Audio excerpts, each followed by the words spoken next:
Good morning students. Today I will teach you next part of diseases by viruses. आज हम विषाणु जनित रोगों के बारे में आगे पढ़ेंगे।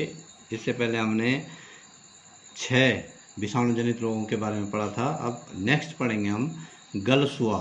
इसको मम्स बोला जाता है और हमारे गढ़वाली में इसको हप बोला जाता है। जो इसके अंतर्गत क्या होता है, एक गलसुआ विषाणु जनित रोग है जो कि मम्प विषाणु मम्प वायरस या आरएनए वायरस के द्वारा फैलता है ये। और इस रोग में क्या होता है, कान के जो ग्रंथियां हैं वो सूज जाती है और गाल सूजे हुए लगते हैं। इसमें हल्का सा बुखार भी आता है और इस रोग के बचाव के लिए छींकते समय मुंह पे रुमाल रखना चाहिए, क्योंकि छींकते समय जल के कणों के माध्यम से ये विषाणु दूसरे व्यक्ति को संक्रमित करता है। इस रोग का जो संक्रमण काल है 12 से 16 दिन होता है और रोगी को अलग स्थान में रखना चाहिए, पर्याप्त विश्राम देना चाहिए। इसके अलावा इसके लिए एंटीबायोटिक दवाइयों का इस्तेमाल करना चाहिए। नेक्स्ट विषाणु जनित जो रोग है वो है एड्स, AIDS। इसका पूरा नाम है एक्वायर्ड इम्यूनोडेफिशिएंसी सिंड्रोम। इसको अगर हिंदी में हम करें तो एक्वायर्ड का मतलब होता है उपार्जित, और इम्यूनो का मतलब होता है प्रतिरक्षा, डेफिशिएंसी का मतलब होता है अभाव, और सिंड्रोम का मतलब होता है the group of the symptoms. जो ये क्या करता है, एड्स का जो अगर हम इसके नाम के हिसाब से अगर इसको देखें, एक्वायर कर लेता है, ये इम्यून सिस्टम को जो है एक्वायर कर लेता है, पूरे हमारे प्रतिरक्षा तंत्र को घेर लेता है और उसमें जो हमारा प्रतिरक्षा है उसका अभाव हो जाता है, जिसकी वजह से बहुत सारे लक्षण, बीमारियों के लक्षण एक साथ दिखाई देने लग जाते हैं। ये जो रोग है ऑस्ट्रेलिया, दक्षिण अफ्रीका, सेंट्रल अफ्रीका, यूरोप, इन देशों के विभिन्न भागों में सबसे ज़्यादा फैला और आज की स्थिति यह है कि हमारे देश में भी बड़ी मात्रा में फैल चुका है। इसकी जो खोज की गई, डिस्कवरी है, सर्वप्रथम 1981 में रोग नियंत्रण केंद्र अटलांटा, USA, अमेरिका का जो रोग नियंत्रण केंद्र है उसने एड्स के कुछ रोगियों की रिपोर्ट दी। उस समय इसकी खोज की गई। एड्स का विषाणु जो इसका वायरस है, कॉजल ऑर्गेनिज्म है इसका, उसका नाम है शॉर्ट में HIV, ह्यूमन इम्यूनोडेफिशिएंसी वायरस। ये एक ऐसा वायरस है जो इम्यून सिस्टम को कम प्रभावशाली कर देता है, उसका प्रभाव नष्ट कर देता है, और ये एक ARV है। एड्स रेट्रोवायरस भी इसको बोला जाता है। और रेट्रोवायरस का मतलब होता है कि ये ऐसा एक विषाणु है, विश्व का एक ऐसा अद्भुत विषाणु है ये, कि ये जो है उसी समय DNA में कन्वर्ट हो जाता है और उसी समय ये RNA बन जाता है। अपने जो स्वरूप है उसको हमेशा ये बदलता रहता है। और इसको जो है क्या काम करता है, T कोशिका लिम्फोट्रॉपिक वायरस भी इसको बोला जाता है। और क्योंकि ये जो T लिम्फोसाइट्स होते हैं उन पर प्रभाव डालता है और उनकी कार्यप्रणाली को ये छिन्न भिन्न कर देता है।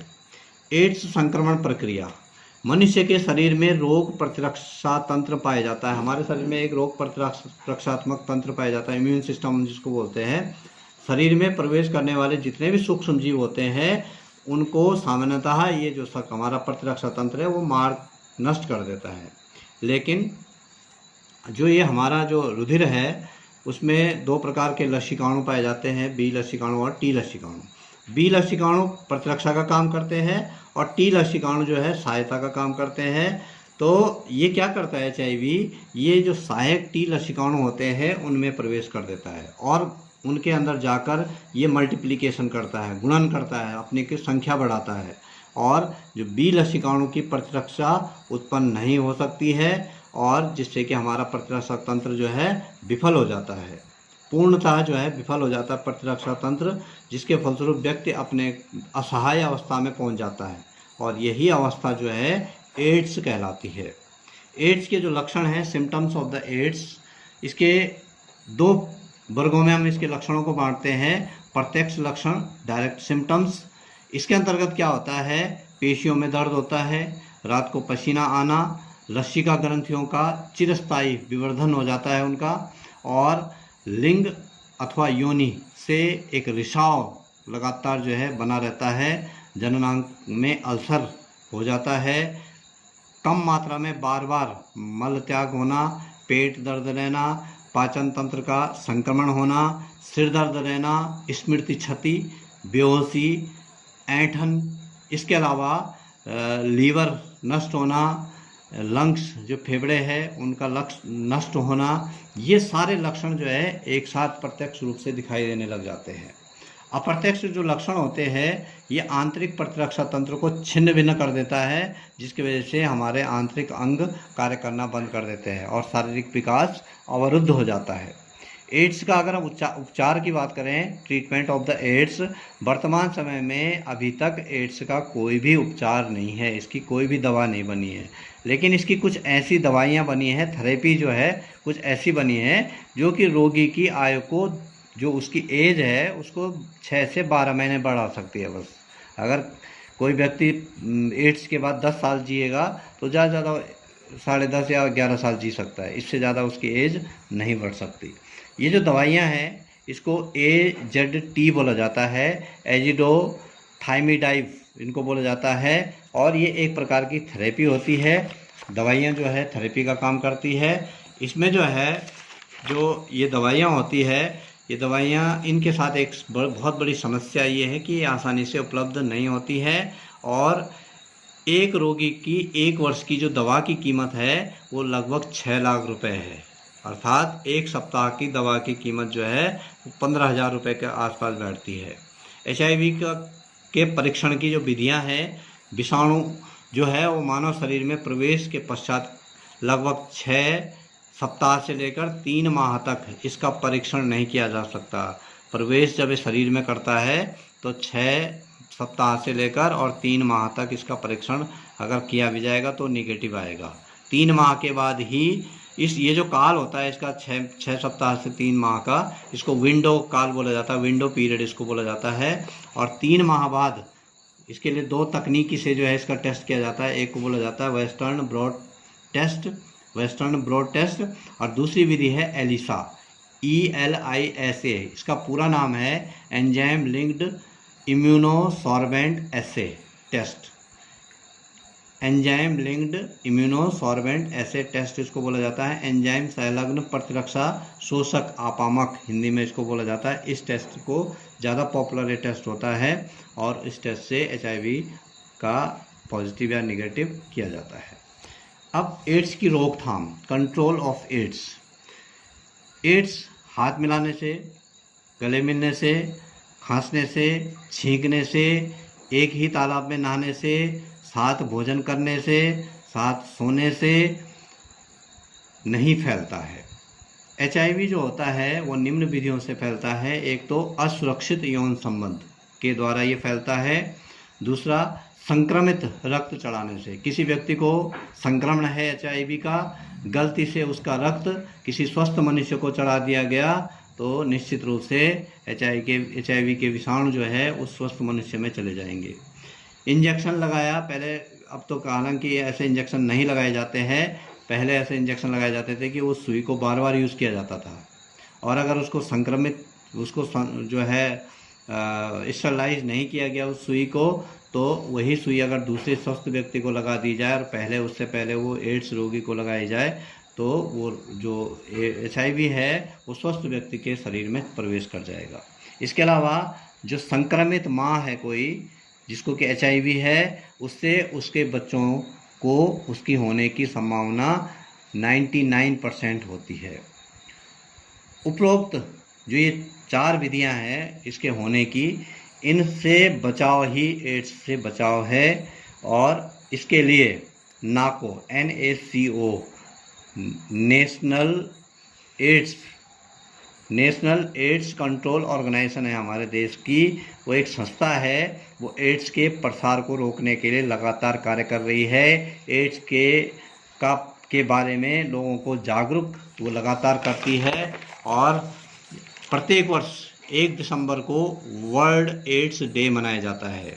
विश्व एड्स दिवस जो है मनाया जाता है। और इस दिन हमारे देश में विभिन्न शहरों में एक ट्रेन चलाई जाती है, वो केवल उसका नाम है red ribbon express. Red ribbon express उसको बोला जाता है। उसका काम है वो लोगों को जागरूक करती है। हर जगह जहाँ जहाँ वो जाते हैं वो लोगों को जागरूक करते हैं। ये जो जागरूकता अभियान है ये रेडियो के माध्यम से, टेलीविज़न के माध्यम से, विभिन्न समाचार पत्रों के माध्यम से, विभिन्न होर्डिंग के माध्यम से, या जो अलग अलग संस्थाएं इसमें कार्य कर रही है वो जगह जगह जाकर नुक्कड़ नाटकों के माध्यम से एड्स के प्रति लोगों को जागरूक करती है। अब एड्स जो निरीक्षण केंद्र है हमारे देश में, जिनका काम एड्स पे नज़र रखना और उसका उन लोगों की काउंसलिंग करने का जो कार्य करते हैं, वह है AIIMS, AIIMS, All India Institute of Medical Sciences, New Delhi, Centre for Advanced Research on Virologies, CMC Vellore, National Institute of Virology Pune, National Institute of Communicable Diseases New Delhi. ये 4 संस्थाएं काम कर रही है। और यही 4 संस्थाएं जो है आज जो हमारे सामने कोरोना महामारी है, उस कोरोना महामारी पर ये 4 संस्थाएं बहुत बढ़ चढ़कर कार्य कर रही है। अब नेक्स्ट जो वायरल डिजीज है वह है हेपेटाइटिस। इसे यकृत शोथ भी कहा जाता है, एपिडेमिक जॉइंटिस इसको बोला जाता है। और इस रोग में यकृत में सूजन आ जाती है, यकृत जो हमारा लीवर है वो डैमेज हो जाता है। ये 4 प्रकार का होता है हेपेटाइटिस विषाणु, हेपेटाइटिस A, B, C और D। इसमें जो सबसे ज़्यादा खतरनाक होता है वो हेपेटाइटिस B होता है। और इनका जो संक्रमण काल होता है वो 20 से 35 दिन के बाद भी ये अपना असर दिखाते हैं। रोग के लक्षण के आधार पर हेपेटाइटिस को 4 भागों में बांटते हैं। एक है तीव्र एनिक्टेरिक हेपेटाइटिस, इसमें पीलिया नहीं होता है लेकिन बुखार आता है और पेट के रोग हो जाते हैं। दूसरा है कलिंगी ऑलिटिक हेपेटाइटिस, इसमें पीलिया के लक्षण दिखाई देते हैं, उल्टियाँ शुरू हो जाती है, कमजोरी महसूस होती है और बाइल पिगमेंट निकलना शुरू हो जाता है, जो बिलिरुबिन होता है वो बनना शुरू हो जाता है। उसके बाद फल्मिनेंट हेपेटाइटिस, ये तीव्र ज्वर होता है, इसमें उल्टियाँ होती है, पेट के रोग होते हैं, यकृत जो लीवर है वो डैमेज होना शुरू हो जाता है। अगला है होमोलोगस सीरम हेपेटाइटिस, ये संक्रमण जो होता है रक्त के माध्यम से फैलता है। विसंक्रमित ऐसा रक्त जो संक्रमित रक्त है वो किसी स्वस्थ व्यक्ति को चढ़ाया जाए तो उसके शरीर में भी ये पहुंच जाते हैं। इसमें तीव्र ज्वर होता है, उल्टियाँ होती है, पेट दर्द होता है, सिर दर्द होता है। ये जो हेपेटाइटिस है इसका अगर रोकथाम के जो तरीके हैं वो ये है कि जो हमारा मलमूत्र का जो हम त्याग करते हैं उसकी बहुत साफ़ सफाई उसकी होनी चाहिए। बार बार हमें हाथों को अच्छी तरह से साबुन से धोना चाहिए, नेल्स कटे हुए होने चाहिए, साफ़ होने चाहिए। भोजन, स्वच्छ भोजन हमें करना चाहिए। जब भी भोजन हम रखें उसको हमेशा ढक कर रखें। सब्जियां अच्छी तरह से धोकर इस्तेमाल करनी चाहिए, फल अच्छी तरह से धोकर इस्तेमाल करना चाहिए। साफ़ सफाई ही हेपेटाइटिस का सबसे बचाव का तरीका है। हमें बरसात के दिनों में खासकर बॉइल्ड वाटर पीना चाहिए। इसके अलावा जो डिजीज़ आजकल चल रही है, कोरोना जो चल रहा है, कोरोना जो वायरस है, कोरोना वायरस जो है आज महामारी, विश्व महामारी के रूप में जो है, पेंडेमिक के रूप में जो है, एपिडेमिक बोलते हैं। जब हम किसी देश के किसी एक क्षेत्र में जब बीमारी फैलती है तो उसको एपिडेमिक बोला जाता है, महामारी बोला जाता है। जब पूरे विश्व में जब ये फैलती है तो उसको पेंडेमिक बोला जाता है। और कोरोना भी आज पेंडेमिक हो चुका है और इसके बारे में बहुत ज़्यादा हम जागरूक भी हो चुके हैं। और ये जो है, जैसे कि हम सभी को पता है कि ये लगभग 6 फीट की दूरी से जो है व्यक्ति तक पहुंच सकता है, वाटर ड्रॉपलेट्स के माध्यम से, एयर के माध्यम से या किसी चीज़ को छूने से ये जो है व्यक्ति को संक्रमित कर सकता है। कोरोना वायरस जो है मुख्यतः जो है ये चमगादड़ में पाया जाता था और चमगादड़ में ये पाया जाता है और चमगादड़ से ही ये मनुष्य में आया है। और अन्य किसी जंतु में इसका असर नहीं देखा गया है और मनुष्य में ही ये मनुष्य से मनुष्य को इफ़ेक्ट करता है। और चाइना, हम जैसे कि हम सभी जानते हैं कि ये चाइना से जो है, वुहान जो सिटी है चाइना की, वहाँ से इसकी शुरुआत हुई थी और थोड़ी लापरवाही से ये विश्व में फैला और आज हमारे देश में भी ये बहुत बड़ी महामारी के रूप में फैल चुका है। तो ये जो वायरल डिजीज़ है आज हम यहीं पे समाप्त करते हैं। नेक्स्ट हम आगे शुरू करेंगे। Thank you.